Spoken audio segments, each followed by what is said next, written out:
Om Shanti. Let's look at the subject of the Divine, the Supreme, Param Atma, God, whatever name you use. But let's look at it in a little bit more depth. And again, these are ideas that I share with you on the basis of the teachings of Raj Yoga from the Brahma Kumaris. But I also want to say that these things that I had to understand deeply and experiment with before I could say, yes, this is what it is. So the same for you also. Treat it absolutely as an experiment and keep it open. Keep your minds and hearts open and see what you understand, what you feel, what you experience. So we spoke about God, the Supreme Being, as a point of light, for the one who has within that point the ocean of all positive attributes. But it's also important to know that this being has a name, and this being has an abode. The name of this being that we like to use is the word Shiva. So Shiva, Jehovah, very similar, but Shiva means three things. It means the benefactor, the one who only has benevolence and nothing else at all. It also means the seed, that which is the origin, that from which creation emerges. And so the source, the seed, the source of all positive attributes. And then thirdly, it also means the point. And I know that in certain cultures, when they put a full stop, a dot, they call it Shiv. So three translations of this word Shiva, but the form absolutely like that of every other soul, just a point, but a vast difference in the qualities. And today, in the worlds of nanotechnology, we're not surprised that a point can hold so much love and information and wisdom and truth and peace and purity, all of that. In the physical dimension, we've been able to get to nanotechnology. And so in the subtle, the spiritual dimension, of course, the Supreme Being exists as that source of all positive attributes. If I want to connect with Shiva, the source, the point, I need to first of all come into that awareness of soul consciousness, spiritual awareness of who I am. Then I need to visualize this point of light, or think about this point of light. But I need a background. Where is this point of light? Is it everywhere, all around, omnipresent? Well, if that being who is God were present in everything, everywhere, we would see no sorrow, we would see no violence, we would see none of the things that are going on in today's world. What we would see would be the peace, the beauty, the truth, the love, the purity, and so on. And we're not seeing that. And so to me, it doesn't make sense that we should say that God is present in everything, everywhere. In fact, from scriptures, we hear that God is up above. And in Gita, it talks about God being beyond the elements of this physical dimension, beyond the light of the subtle dimension, in the supreme abode. That is the home, the residence of the divine. We call it the land of silence. We call it the world of light, the Brahma element, the eternal light. We call it our home, because it's not just God's home. We're the children of God, and so it's our home too. all of us live there in the supreme region. And so to meditate soul conscious, then God conscious, then let your mind go to that place of infinite light where there are no walls. And this is your home and the home of God. But of course, we left our home a long time ago to come and experience life on this planet. But God's in his home forever. And yes, God intervenes in human affairs from time to time. But basically, God is in that home, the land of silence, the land of peace. It's also the land of purity, because it is unchangeable. Just as God's qualities are constant, consistent, and can never run dry, can never run out, which is why we use the analogy of the ocean. But the home is also stable and eternal, not with the changes that keep happening in the physical dimension all the time, but a place of total silence. So not even a vibration of anything else. That is God's home. So when I think about God, I need to take my mind up above. It's like if you have a receiver, but you need to be able to tune it to the right frequency so that you're able to connect with the receiver. Then you get the transmission. There are two of us. I'm here and I don't have the frequency number. I may have a receiver, but I don't have the frequency. And you do. You'll be saying, "Isn't this wonderful?" And you've got your earbuds in your ears and you're saying, "This is wonderful music." And I'm trying and I'm getting nothing. I may even be trying several other frequencies, but I'm still getting nothing. It's not what I want, because I haven't practiced soul consciousness. And so soul consciousness allows the intellect and the mind to tune in to God. And so having this information and practicing all this information means that you can tune in to the right frequency. And yes, for sure, then you'll experience God's love, God's light, the might, the beauty, the truth. Everything will be available for you. One of the reasons why we haven't been able to have this experience that we've wanted of God's presence and God's relationship is because we didn't know where to look. And so we couldn't find God. Not in the pilgrimage places, not in the temples, not in the churches, not in the mosques. Where is he? She. It's both. God is a being of light. And so we use the word he because the relationship with God as Father is a very powerful one. But God is also the mother. And so he and she. But the home is up above, that world of silence, which is eternal. When I connect with God, yes, let me think of the attributes of God, however many, 99, maybe more. Think about all the experiences that it's possible to have with God.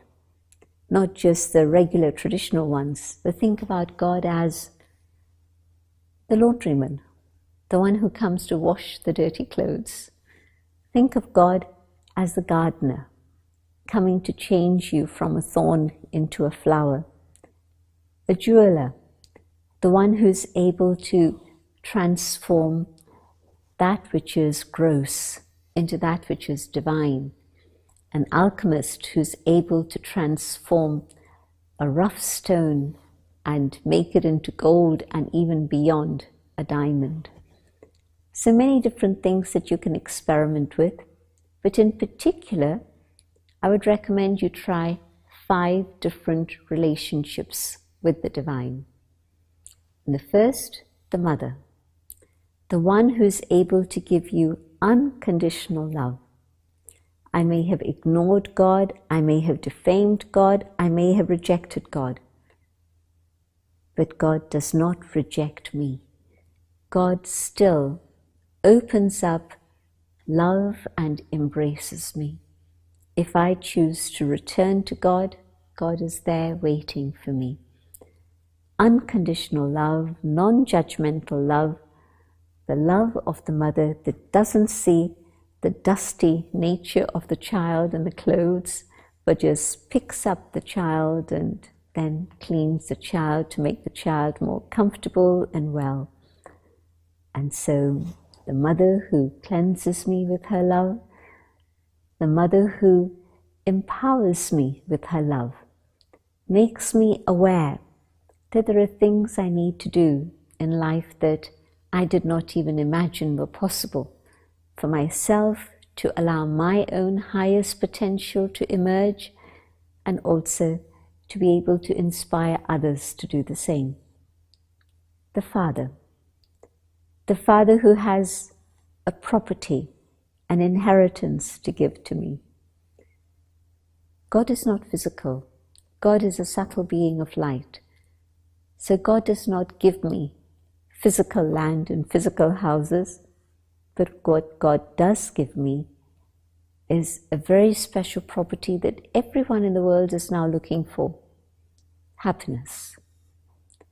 God fills the soul with great happiness. The Father gives me His property, His inheritance. And it's not later on, after decades, but it's right now. It's possible to experience that immediately. Let me take that happiness from the divine and fill myself so that I can be content and share that happiness with others too. God, my teacher. The ocean of knowledge has unlimited knowledge to give me. We are exposed to a lot of information, but most of it is not useful. It's overload at the moment. And so let me understand, what is it that I need to retain and what I need to throw away, and give space within my awareness for that which is useful. So filter out whatever isn't useful and keep the knowledge that is useful. And then practice that knowledge in your life. And as I practice following the path of knowledge, I realize it's giving me wisdom. And then from wisdom, I can move forward and touch the truth.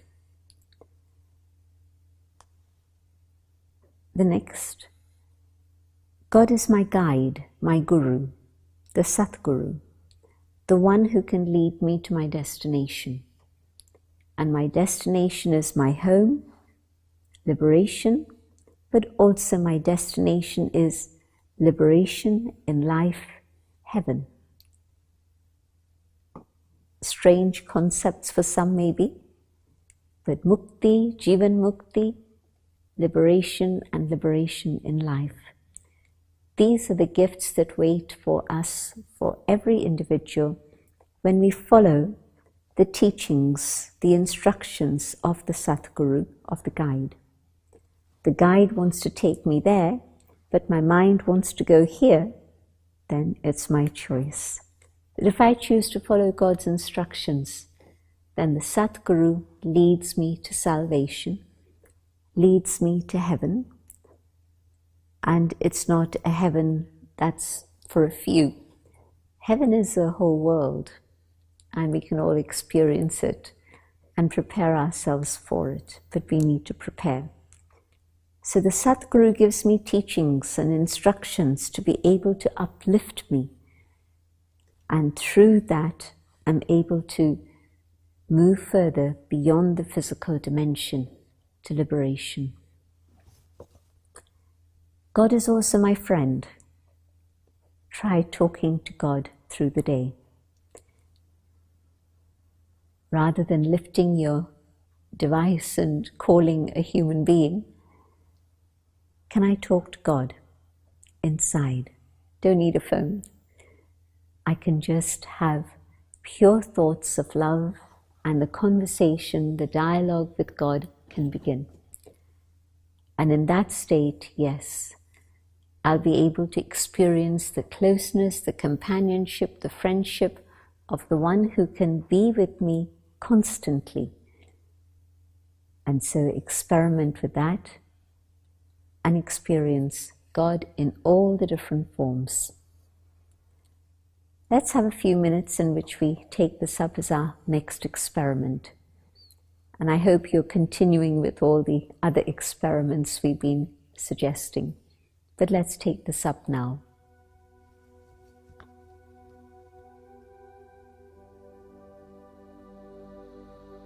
I return to the awareness of the soul.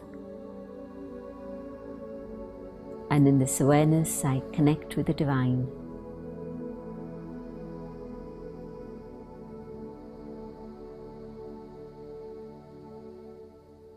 The being of light, the origin, the seed, the source of all attributes.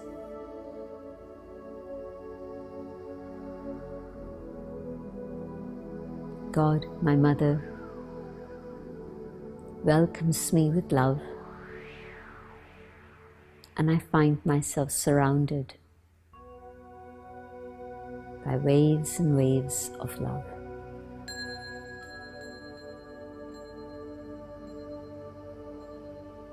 The love embraces me. I'm surrounded by this pure love.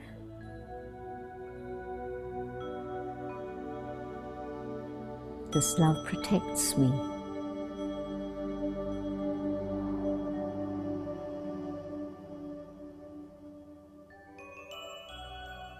Feeling the warmth, the security, the care, and the empowerment from the mother.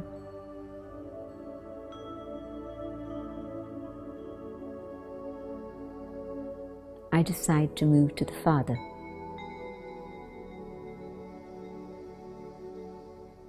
And the father accepts me with love. And the Father fills me with great, great happiness.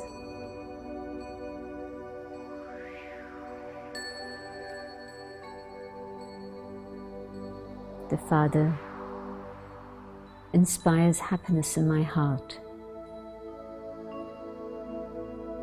This is the moment I had been waiting for, to have a glimpse and an experience of the divine.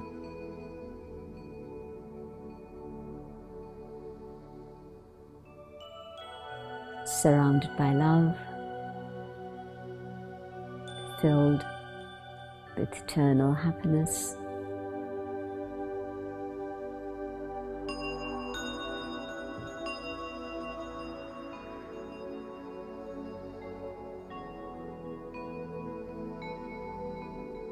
And now, I think of God as my teacher.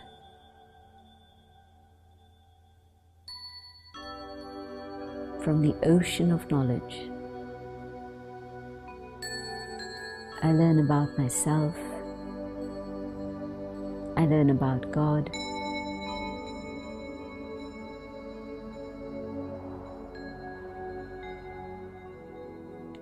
God taught me the things that I had no idea about.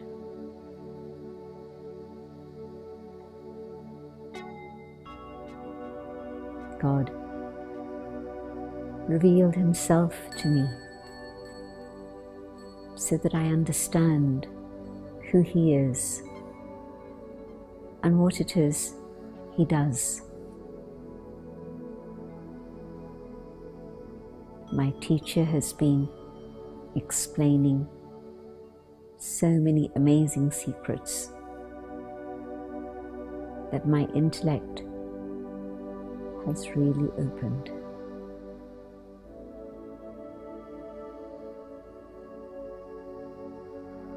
The teacher explains to me about the dimensions beyond the physical, I had no idea.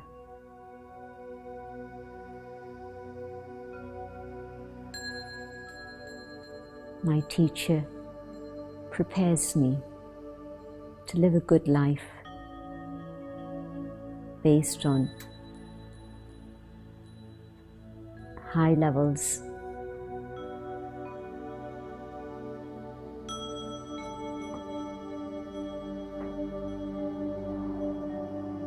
on principles that are eternal.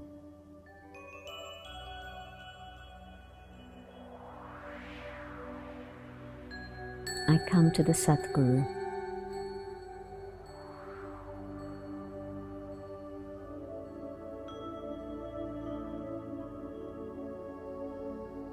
The Satguru shows me how to prepare for the world beyond, for liberation, for salvation.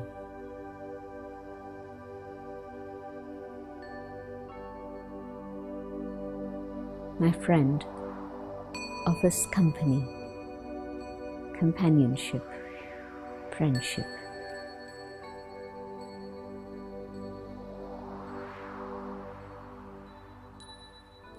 In the presence of the Divine, I am empowered, I am filled, and my treasure store is complete. And these vibrations reach out.